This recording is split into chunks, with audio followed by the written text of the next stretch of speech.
Kailangan gayahin ko yung napuputol. isa, isa to sa mga stories ng mga real-life scholars natin. I know while we're watching it, we can help but really thank God for God is so merciful, God is so faithful, and God is using our church as well to be a blessing to those kids, children that's not fortunate enough for them to go to school. Can you just give a hand to God and give glory to our Lord Jesus Christ? Even ako while watching it, pinipigilan ko umiyak, pero si Pastor Angelo iyak na iyak sa harapan. Ayun nga lang, may mga silent moment tayo. At yung silent moment natin, kailangan natin magbasa at maputol yung momentum. But at the end of the day, I hope the message was able to penetrate in our hearts, that we will never stop reaching the next generation, because the next generation is the future of our country and the future of our nation as well. So can we just give a hand again to the Lord? My name is Christian. I'm one of the pastors here, and I'm really excited to be here because we're about to continue our series.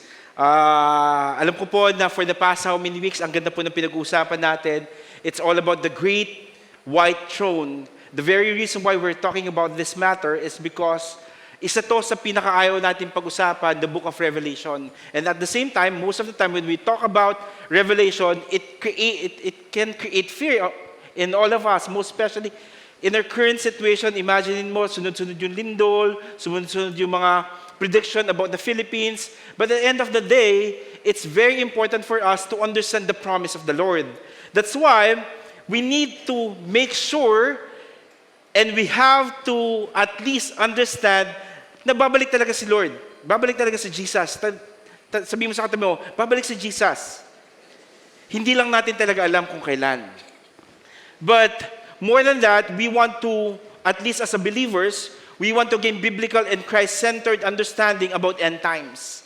Napaka-importante na maintindihan natin yung end times. That's why, last 2 weeks, we were able to give a big picture of what Revelation chapter 19 is all about. Sabi ni Pastor Johnson dito, that Jesus' return is marked by royalty, victory, and majesty. Our ultimate hope as a believers is the return of the King, the groom of the bride, which is we are, the church. Grabe, ang itsura nito pag bumalik si Jesus, para tayong mga, alam mo yun, para tayong nasa kasal. At ikakasal tayo kay Lord. And not only that, last week naman, it was Bishop, pinag-usapan naman natin yung Revelation 20, at sabi niya dito, Jesus will return to defeat the devil, and bring judgment. The righteous awaits the rewards of their labors and sufferings. Eto, makikita mo naman kung nag-surrender ka kay Lord at mahal mo si Lord at you're obeying God and by faith you believe in Him, sabi dito, you're gonna see yourself, your name will be marked in the book of life. And right now, what we're going to talk about, talk about yung isa sa pinakamagandang part ng Revelation chapter 21, which is all about the new beginning. Can I ask everyone to stand up and open your Bibles in Revelation chapter 21, verses 1 to 8. So, paulit-ulit po natin sinasabi dito. I hope that you have your own Bibles. Kahit anong version, basta binabasa. And sabay-sabay natin basahin Revelation chapter 21, verses 1 to 8. Okay ba yun? Unahing sisimulan ko, tas tuloy-tuloy po natin. Revelation chapter 21, verses 1 to 8. It says here, Then I saw a new heaven and a first earth, and I saw the holy city,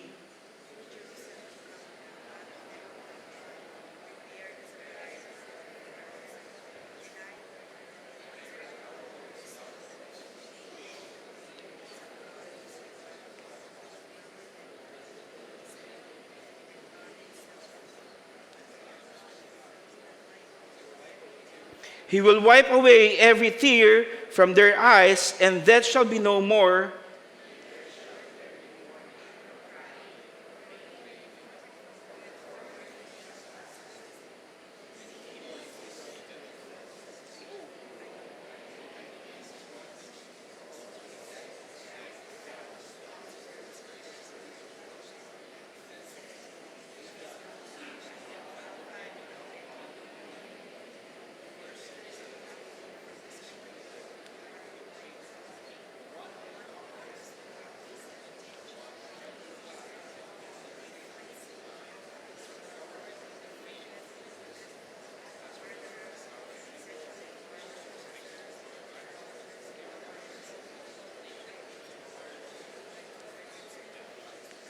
Lord, we just want to say thank you to the reading of your word. I pray, God, that you will just minister to all of us. In the mighty name of Jesus, amen and amen. You may take your seats. Before we dive into the word of God, let me just ask this question to everyone. Gusto ko po itanong sa bawat isa. Have you ever waited for a promise that felt like it would never come? Nagkaroon na ba kayo ng promise na you feel like, grabe, ang ganda ng promise niya, pero parang mangyayari pa ba to o hindi ba, o hindi na? Yung tipong parang ang tagal, and you start to wonder if it will really happen. Katulad ng itong moment na to, after the service, pinangako nang nag-invite sa'yo, ililibre kita ng merienda later. So ina-anticipate mo, ililibre ka nung nag-invite sa'yo. Pero the question is, nangangamba ka rin, may pera kaya to? And there's so many promises that was given to all of us, and most of the time, yung mga promises naman natutuloy, pero may mga promises naman talagang grabe. How many years na, simpleng kwek-kwek lang, hindi mo pa rin nagagawa until now. Yung promise mo na mamahalin mo ko, pero right now, hindi mo pa rin ako minamahal. Yung promise mo na magpapakasal tayo, pero until now, hindi pa rin tayo nagpapakasal.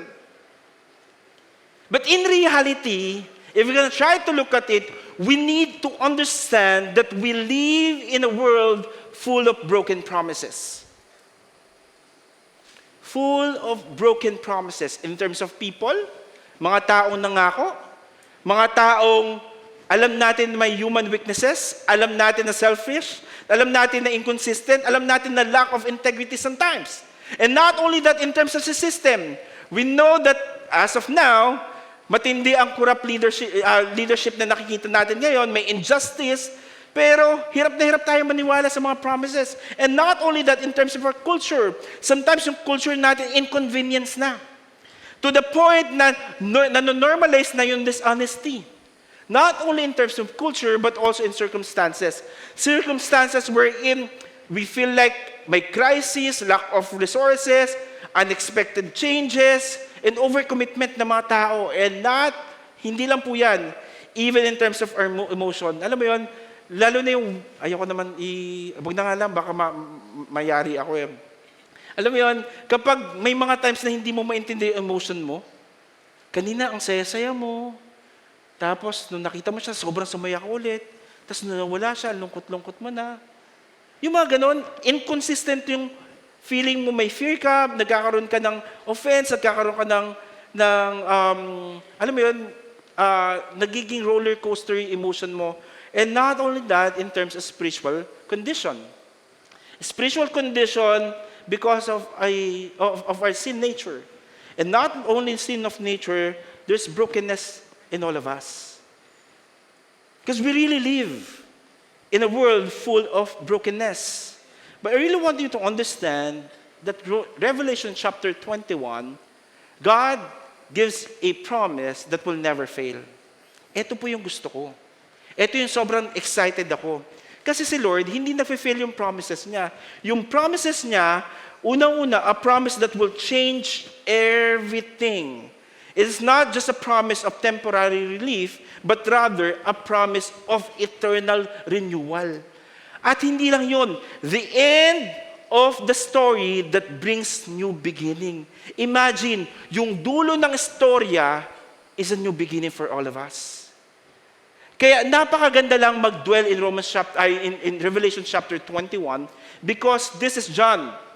The heart of John, this is Apostle John, he was somehow exiled in the island of Patmos, wherein nabanish yung faith niya because he was preaching the gospel to different places. To the point, during that time, matindi yung persecution ng Romans. So ang nangyayari, yung mga Kristiyano, nawawalan sila ng faith, nakakalimutan nila yung promises ni Lord, and nagkakaroon sila ng anxiety to the point that they really want to declare that Jesus is the Lord and Savior of their lives. That's why, nung sinulat to ni John, nagkaroon siya ng opportunity that was given by God to share a specific vision of God's promise to everyone. And today, what we're going to look at, we're going to look at 3 promises that we can see from the book of Revelation, Revelation 21. And I hope that as we dwell in the Word of God, medyo pinapaspasan ko na konti because of the time, I want you to at least try to evaluate yourselves. This is the last topic of our series about eschatology, about end times. But I want you to know na may promise si Lord para sa'yo. The first promise that God has for you is that God will make everything new. God will make everything new. Ano ibig sabihin nito? Revelation chapter 21 verse 1 to 2, Then I saw a new heaven and a new earth, for the first heaven and the first earth had passed away, and there was no longer any sea. I saw the holy city, the new Jerusalem, coming down out of heaven from God, prepared as a bride, beautifully dressed for her husband. The vision of John begins with this word. Sabi niya, I saw a new heaven and a new earth. I really believe all of us here, we love new things. New iPhone, new shirt, new car, new house. But this new thing is totally different kung paano natin naisip tong new thing na to. Sabi ni John, ang nakita daw niya is a new heaven and a new earth. Ano ba tong new? Yung new sinasabi niya dito is a renewed in quality, not brand new in origin. So meaning, hindi pala sa brand new, pero renewed. It is a renewed heaven, it is a renewed earth. To the point that we need to understand, yung renewed na sinasabi niya dito, it's redeemed and restored. Ang masaya kasi dito, yung vision na pinapakita ni John, na akala natin na, everything will be new.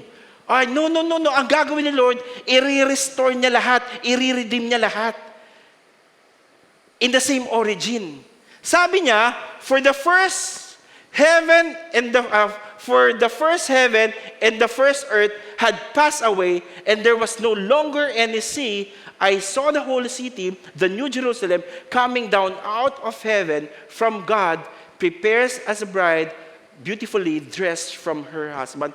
Para daw may bumababa doon. Pero in reality, what he was trying to talk about in terms of the first heaven and the first earth had passed away, and there was no longer sea. Ibig sabihin nito, there will be a union. It's going to be united. The heaven and the earth. It will be redeemed. It will be restored to the point that the first heaven and the first earth, the world we live is now, right now, it's very corrupted. But pag nagsama po tong dalawang to, it's gonna be a restored one. There is no longer any sea, no more chaos, no more evil, no more threat, or separation from God.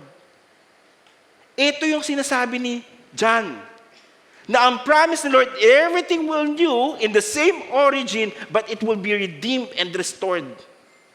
Try to imagine with me. When you receive Jesus Christ as your Lord and Savior, you are in your same origin. Tama ba? Hindi ka naman nabago. Tama? Same pa rin. Ito pa rin yung mukha mo, ito pa rin yung tangos ng ilong mo, ito pa rin ganda ng mata mo. Ganto pa rin kalaki, ganto ka pa rin kasigla. Walang nagbago, same origin. Pero when you receive Jesus Christ as your Lord and Savior, something transformed in you. You are redeemed. You are restored. Kasi in this new thing, yung earth na sinasabi niya at new heaven, ang masaya po dito kapatid, wala ng chaos. Yung masaya dito, wala ng evil, wala ng pagkagising sa umaga, tuwang-tuwa yung demonyo siya, nagising na siya, paglalaroan ko siya. Wala nang ganun. Kasi pag nagkaroon na ng moment ng everything is new, it's all about the union that we have with Christ. Yun yung masaya dito. That's why in Romans chapter 8 verse 21, it says here, the creation itself will be liberated from its bondage to decay and brought into the freedom and glory of the children of God. Imagine, we are destined for decay, but because of the new earth and the new heaven, matatanggal po yung bondage na to. Instead, we will have freedom. Meaning, creation will be free, but not destroyed.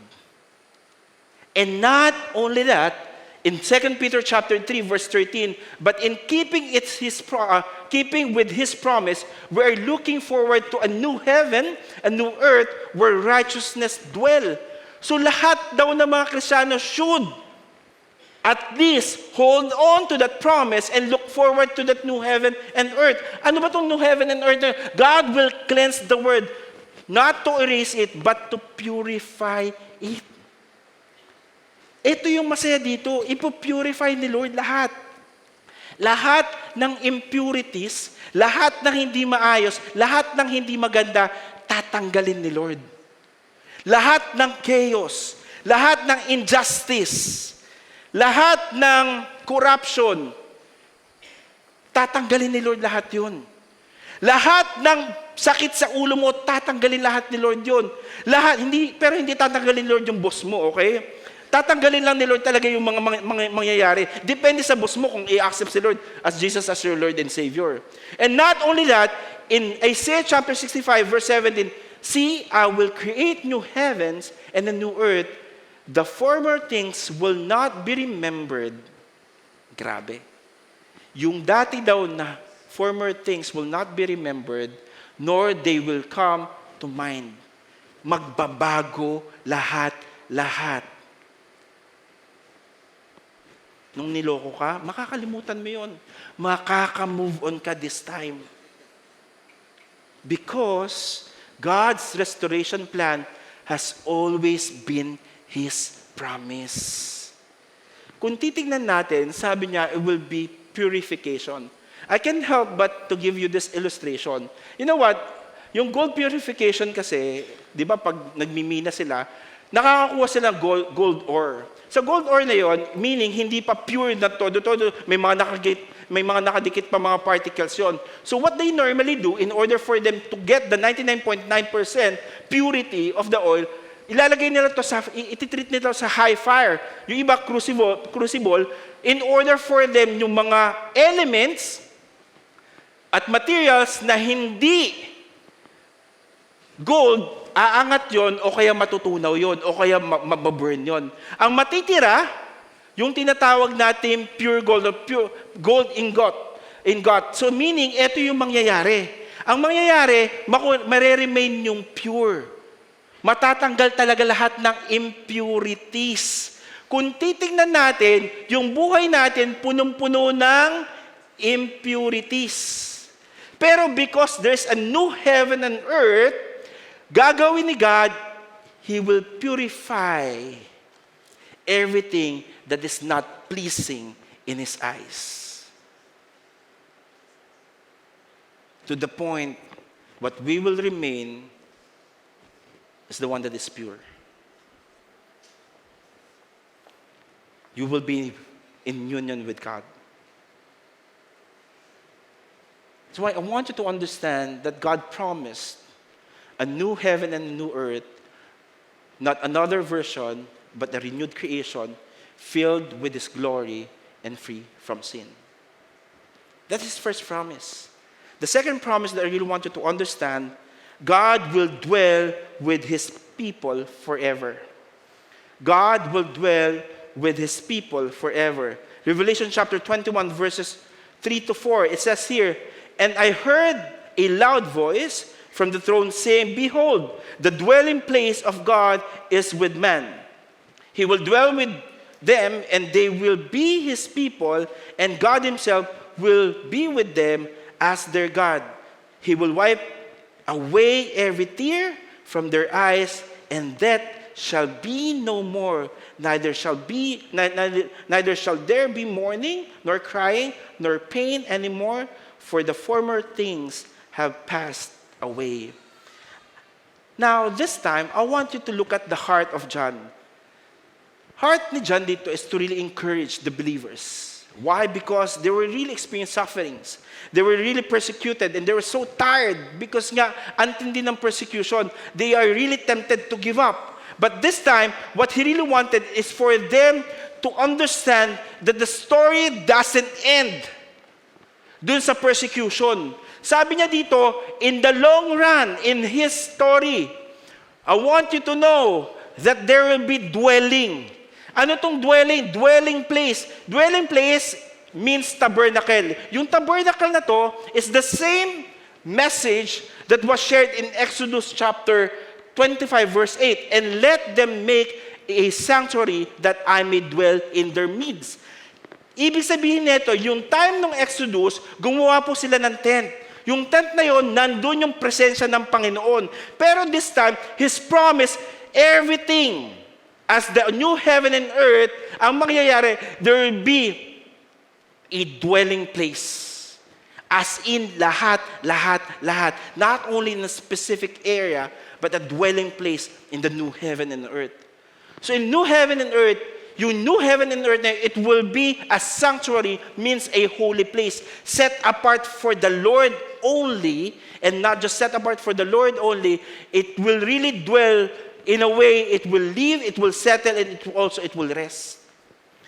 Kaya kung titingnan natin, kung ang mundo natin, ganito yung itsura, in the new heaven and earth, what's gonna happen? He will restore and He will redeem the earth, something like new. And the great thing about this new thing is that this is a place wherein we will worship Him forever. Try to imagine with me, if you're enjoying worshiping God today, kung na-enjoy mo yung worship natin kay Lord, na-enjoy mo yung moment mo kay God, eto every day, you're gonna worship God. Pero kung hindi mo na-enjoy yung worship mo kay Lord right now, I'm telling you, hindi mo magugustuhan dyan. Kasi hindi mo naiintindihan what worship is all about. In the verse that we read a while ago, I want you to know that it says there, behold, the dwelling place of God is with man. He will dwell with him. The presence of the Lord will be there, wherein God chose us to dwell among His people to the point He is personal and near. Ang sarap nun. Personal and near. Meaning, nung Genesis, tandaan nyo, nung Genesis 1, He created everything. But nung Genesis 3, na-break yung relationship with God kay Adam and Eve. But this time, He will restore everything wherein we will feel His presence again. Yun yung masarap doon. At hindi lang dyan sinabi, they will be His people and God Himself will be with them as their God. Kaya mo ma-worship si Lord because you have a relationship with Him. And not only that, we belong to completely with Him. He is faithful to His promises. Grabe. Ang sarap nun. Kaya mo may enjoy itong relationship, may enjoy itong worship kay Lord or yung dwelling place na to kasi alam mo, nandito yung nilulook forward mo na here on earth. Kaya nga tayo umatin every Sunday eh. Hindi ka lang umatin dito every Sunday kasi may nakita kang cute. Pero maraming nasisave doon. Umaten siya ng Sunday, may cute doon, nakita niya din. Pero kinausap siya ni Lord, wala. Nag-surrender. Tapos nagkatuluyan pa sila. Bonus. Hindi ka umaaten dito because religious something. Kasi panata to ng mga Pilipino eh, na every Sunday is a church day. No. Every Sunday is a moment with God. At try to imagine with me, sa new heaven and earth, Monday, Tuesday, Wednesday, Thursday, Friday, Saturday, Sunday, we're just worshiping the Lord. I don't know about you. Ang sarap kaya mag-worship kay God. Pero like what I've said, if you don't have relationship, it's gonna be hard. At hindi lang yan. Sinabi niya dito, He will wipe away every tear from their eyes, and death shall be no more. There will be a complete restoration.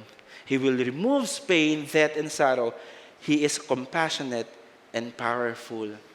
Kapatid, kung ang istorya mo ngayon, umiiyak-iyak ka, dahil hindi mo alam kung paano yung buhay mo, umiiyak ka ngayon dahil sa sakit na nararamdaman mo, umiiyak ka ngayon dahil yung business mo nag-collapse, umiiyak ka ngayon dahil broken yung relationship na meron ka with your family, umiiyak ka ngayon kasi alam mo yun, nagancho ka, umiiyak ka ngayon kasi iniwan ka ng jowa mo for 12 years, umiiyak ka ngayon kasi hirap na hirap ka dahil hindi ka makabangon sa financial commitment na meron ka. But I want you to understand, the story doesn't end there.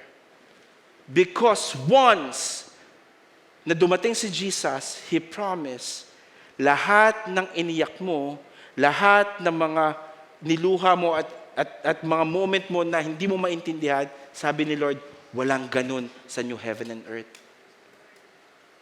Ibig sabihin, doon puro worship at saya lang sa Panginoon. How many of you here, ayaw mo na masaktan? Huwag na magtaas. Kasi alam ko lahat tayo dito eh. How many of you here, ayaw mo na maloko? Ayaw mo, siyempre ayaw natin. How many of you here, gusto mo as in masaya lang? Yes, masaya lang because, sabi dito, He will remove pains, death, and sorrow. Sino dito gusto mo yon? Come on now. Wala nang death, wala nang pain, wala nang sorrow. Hindi ka na iiyak, hindi ka na magmumumok sa isang gilid. Tapos sabi mo, ako lang ang masama. Tapos iiyak ka sa isang gilid na naman sasabihin mo, bakit ganun? Parati na lang ako iniiwan. Bakit ganun? Lahat sila nag-asawa na, ako hindi pa. Malamang 12 years old ka pa lang. Kapatid, hindi pa tapos ang storya ni Lord para sa'yo. Because God promised to dwell with His people forever. No more distance, no more tears, only His perfect presence and unending peace. Come on now. Grabe.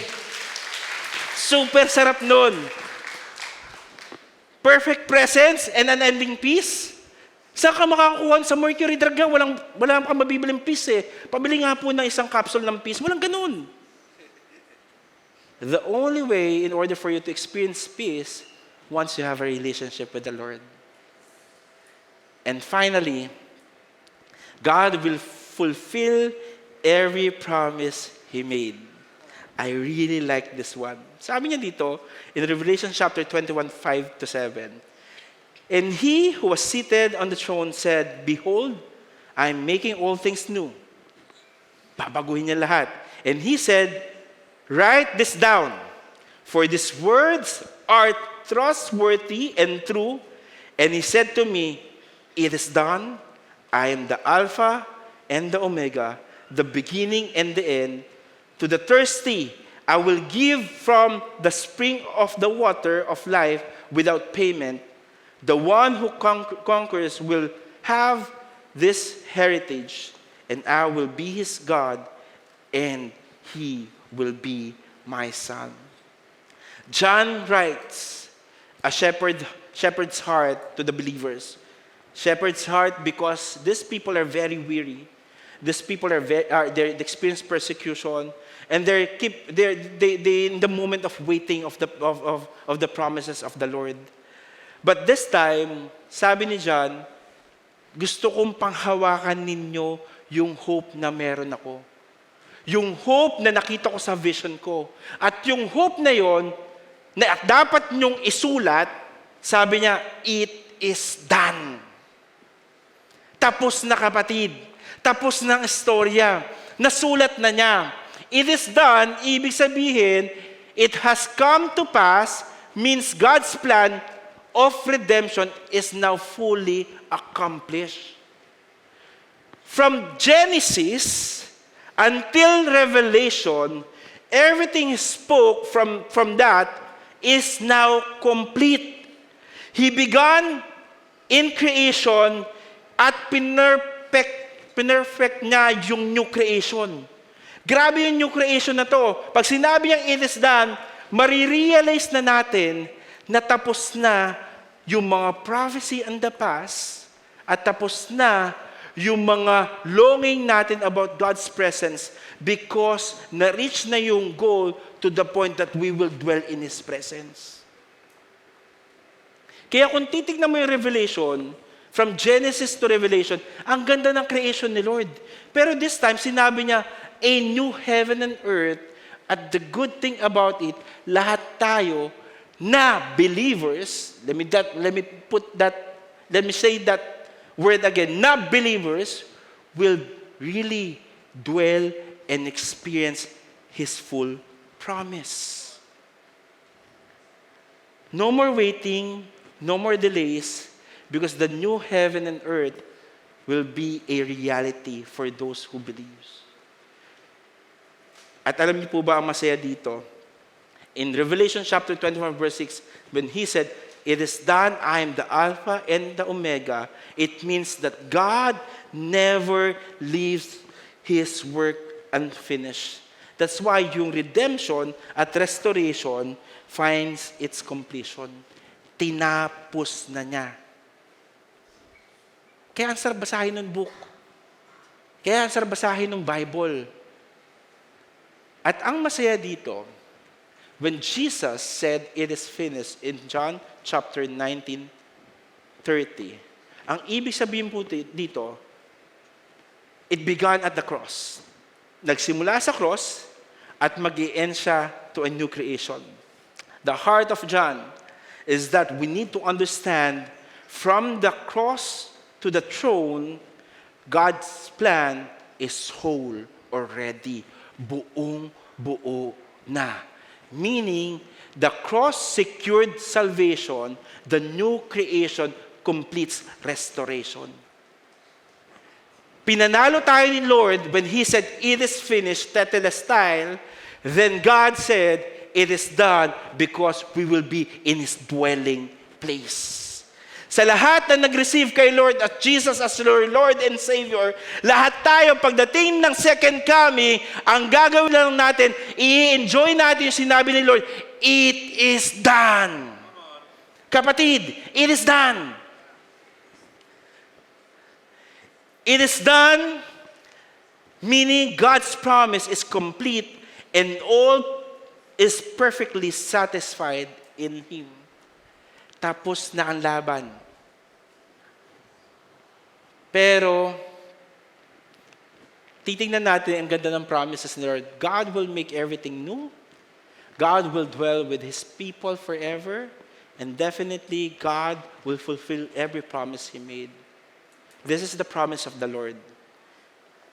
But the great thing about it, this is a promise for the believers, but a warning to those people who doesn't have a relationship with God. Sabi niya in Revelation chapter 21 verse 8, "But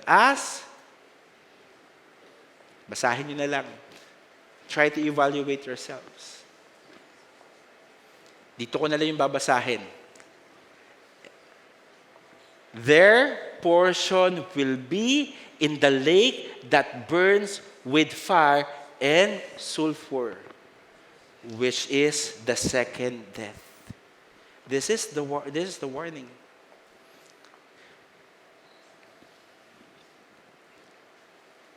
If you haven't received Jesus Christ as your Lord and Savior, and you don't believe that Jesus suffered, died on that cross, the life, death, resurrection of Christ, I'm telling you, hindi po ako nagsabi, you're gonna be part of the second death. Now, as we close, it's like a weigh scale. Is it a promise to you? Or is it a warning for you? A promise or a warning? The only person who can answer that, yung taong nakaupo dyan sa upuan mo. Kapatid, hindi kita tinatakot. Kasi ako, excited ako for the promise. But the great thing about it, God is a God of chances. If you don't have a relationship with God, sabi sa Bible, whoever believes in Him will not perish, but have eternal life. This is a moment for you. With all the shaking, alam niyo po ba, nag-scroll ako sa TikTok, nag-scroll ako sa Messenger, mali pala Messenger, sa Facebook. Di ba ang tindi ng mga earthquakes? Iba't ibang intensity. Tapos, eto na, pinag-uusapan niyo the big one. Pero try to look at it. I can't help but cry out. I can't help but really speak a blessing, not curse, to our Filipino people, to our kababayan. So why? Because kung titignan mo sa TikTok, at titingnan mo yung mga nangyayari in terms of lindol, isa lang yung sinasabi ng mga tao.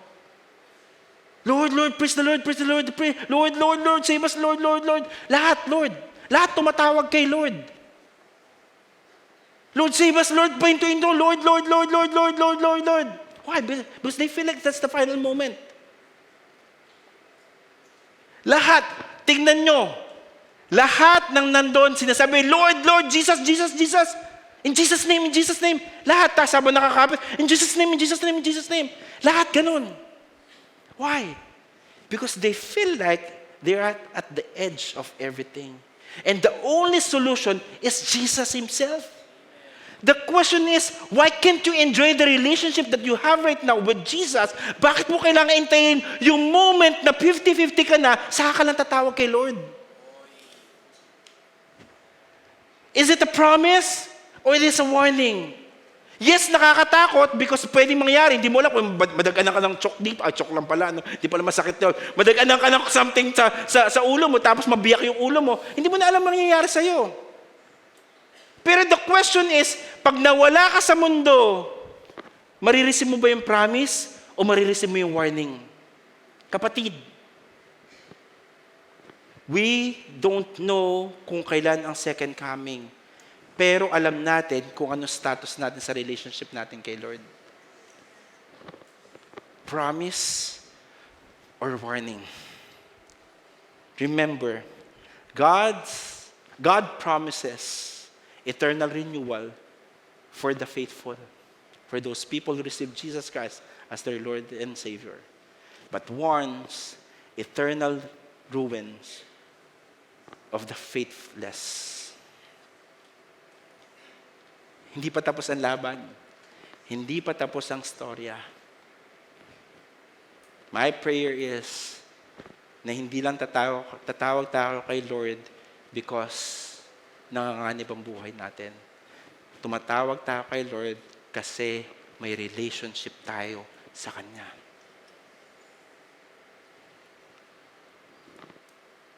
We don't know what's gonna happen.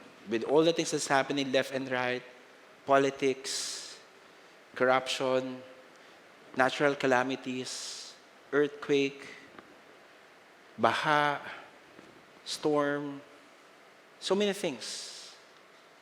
Pero ang tanong dito, with all those things, secure ba yung faith mo na kay Jesus? I want you to close your eyes and bow your heads. If there's one thing that I really want to take this opportunity to pray for, maybe you are here. You know that you don't have a relationship with the Lord. You don't know kung saan ka pupunta. Mapupunta ka ba sa sulfur, sa fire, second death? Because alam mo sa sarili mo, wala kang relationship kay God. Pero this time, you're saying, Lord, thank you for talking to me. Thank you because katulad ng mga binaptize kanina, Panginoon, I want to receive you as my Lord and Savior. I want to hold on to that as well. And I know that I am a sinner. But I know as well that you are faithful to forgive me. If you are here without any hesitation, you know that God is speaking to you. And you know that God is asking you and giving you a second chance. Even an infinite chances already. And telling to you, my son, my daughter, I want to have a relationship with you. I don't want you to go to that fire na may sulfur for you to experience second death. But I want you to appropriate the promises that I have for you. If that is you, in the count of 3, without any hesitation, you know and you know very well that God, the Holy Spirit is speaking to you. You want to surrender your life to Him and believe in Him. I want you to raise your hand. 1, 2, 3. Raise your hand. God sees that hand. God sees that hand. God sees that hand. God sees that hand. I know there's more. Huwag ka na makipaglaban, kapatid. Moment mo to. moment mo to with the Holy Spirit, and I know the Holy Spirit is speaking to you. I want you to raise your hand. Just raise your hand. God says at hand. Put down your hands. Put down your hands. Okay. Look up here. I'm going to throw a challenge. If you're really serious about your commitment, hindi ka po namin ipapahiya dito, magse-celebrate kami sa inyo. At i-welcome namin kayo as sa church community, a family na meron tayo. Can you just stand up? Tayo ka. Tayo ka. Huwag ka mahiya. Tayo lang. Just stand up. Stand up. Sige, tayo yung nagtaas ng kamay. Don't be shy. This is a commitment that you're making today. Tayo ka lang. God says, can we just give a hand to those people? Tayo lang. Tayo lang kayo. We just want to say thank you for responding to that call. We're going to take this time to pray for you. And thank you again. Can we just lift our hands to them? Tapos, to those people standing right now, I want you to pray after me. Lord Jesus, salamat po. Kahit nakakahiya tumayo, I want to declare my faith in you. I know that I am a sinner. And I truly know as well that you are faithful to forgive me. Lord, I'm sorry for all the things that I've done in the past. And right now, I receive you as my Savior, as my Lord, as my Master. Be in control of my life. Thank you, God, for your promises. I'm a new creation. The old has gone and the new has come. Lord, may you bless these people in the mighty name of Jesus. Amen and amen and amen. Later, may mga lalapit sa inyo. Yung mga leaders natin will talk to you o kaya yung person nag-invite sa inyo. We want to journey with you. Can I ask everyone to stand up? How many of you here hindi ka takot about revelation? Di ba hindi nakakatakot na revelation? Kasi yung revelation, punong-puno ng promises ni Lord. Lalo na kung ikaw ay may relationship sa Kanya. Something to look forward, pero wag muna ngayon, Lord. Tama, no? Wag muna ngayon. Marami pang gagawin sa buhay natin. His timing, not our timing. Okay ba yun?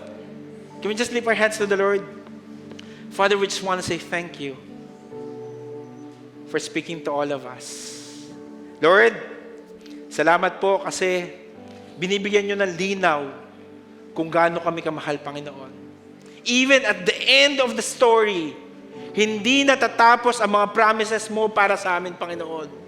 Lord, right now, may you teach us not to face revelation with fear, but teach us to face revelation in reverence. Holding on to the hope that you have given us. And we pray that you may also use us. Lord, give us a name, just one name within this week. One name, Panginoon. We want to be faithful to that one name. May you use us to speak life and encouragement to this person. May you help us to bring him to you, God, or even bring here to this church so that he may be able to experience what we're experiencing right now. Help us to be faithful with that one. Lord, maraming pong salamat. As we go out there, we pray that we will rely on your grace. Mold us, send us, and use us. May the Lord bless you and keep you. May the Lord make his face shine upon you and be gracious to you. May the Lord turn his face towards you and give you peace. In the mighty name of Jesus, amen and amen and amen. God bless everyone. If you need prayers, our pastors and leaders will be here in front. Don't forget that one person that God deposited in your heart. Maraming salamat po.